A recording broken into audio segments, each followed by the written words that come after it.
Anyone else notice the drastic difference in how Israelis handle hostages versus how Palestinians handle hostages? It's really telling of who the oppressor is. Israeli hostages that were released by Palestinians, they talked about how they were fed, their space was kept clean, they were given medical attention, the women were given hygiene products. They all said the same thing, that when they were first captured, the Palestinians told them, "We're Muslim, we're not going to hurt you." And that's not coming from us, that came from Israeli hostages who were released. That's what they said about how they were treated. And then on the complete other side of the spectrum, you see how Israel handles Palestinian hostages. Without testimonies, just looking at footage shot and posted by Israeli occupation forces, boasting about how they're brutally and violently torturing Palestinians, proudly posting about this on social media like this is a game. They're blindfolded, they're stripped nude, they're beaten, they're kicked around, stacked on top of each other. And I know some people are gonna say, oh, well, this is in response to the Palestinians taking the Israeli hostages.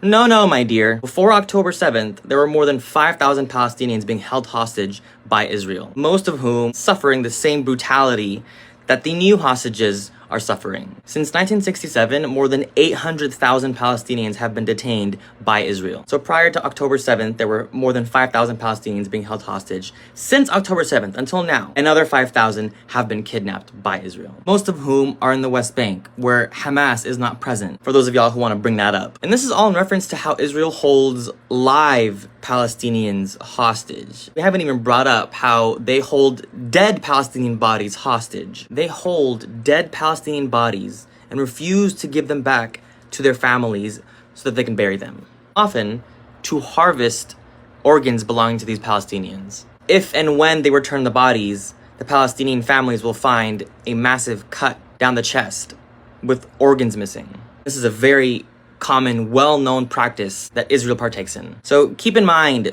the order of events, which one came first, and recognize the difference between the two parties. You'll very clearly see who's the colonizer and who's the colonized.